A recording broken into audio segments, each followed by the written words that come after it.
আসসালামু আলাইকুম। আমি মৌসুমি এমআরএস ফ্যাশন টেলারিংয়ের পক্ষ থেকে আপনাদের জানাই আন্তরিক শুভেচ্ছা।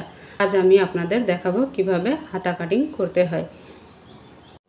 ভিডিওটি ভালো লাগলে চ্যানেলটি সাবস্ক্রাইব করে পাশে থাকা অল বাটনে ক্লিক করুন, যেন প্রতিটি নতুন ভিডিওর নোটিফিকেশন সঙ্গে সঙ্গে পেয়ে যান। হাতা কাটিংয়ের জন্য আমাদের প্রথমে এভাবে করে একটা বগলের মাপ নিতে হবে। পুট থেকে বগল পর্যন্ত একটা ঝোলের মাপ লাগবে। এখানে আমাদের 8 ইঞ্চি হয়েছে এবং হাতাটাও এখানে আমরা 8 ইঞ্চি পরিমাণ নিব। তো কাটিং করার আগে আমরা যে একটা নোট তৈরি করেছি সেই নোটটা আপনাদের দেখাচ্ছি। কিভাবে আমি হাতার ছবি অ্যাড করেছি এবং বর্ণনা দিয়েছি, এই দেখে আপনারা কাটিং করবে। বগলের মাপ 8 ইঞ্চি হয়েছে, তাই কাপড়টা আমাদের 8 ইঞ্চি সমান সমান হয়েছে। এখন আমরা লম্বার মাপটা নেব।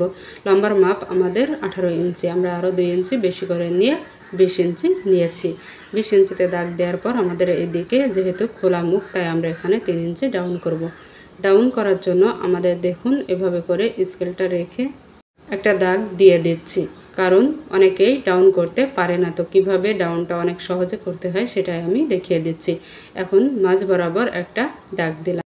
এখানে 1/2 ইঞ্চি বেশি নিয়ে রাউন্ড করে দিচ্ছি। দেখুন আমি কিভাবে রাউন্ড করে দিচ্ছি। রাউন্ড করার পর আমাদের এখানে মোহরি নিতে হবে। তো মোহরির জন্য আমাদের হাতার যে মাপটা হবে তার থেকে 1 ইঞ্চি বেশি নিতে হবে।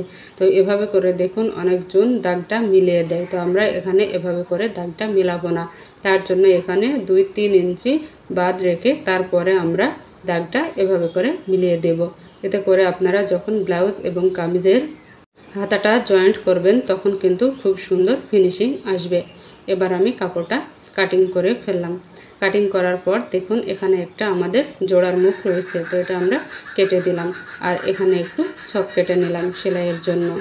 আজকে এই পর্যন্ত। ভিডিওটি দেখার জন্য ধন্যবাদ। আল্লাহ হাফেজ।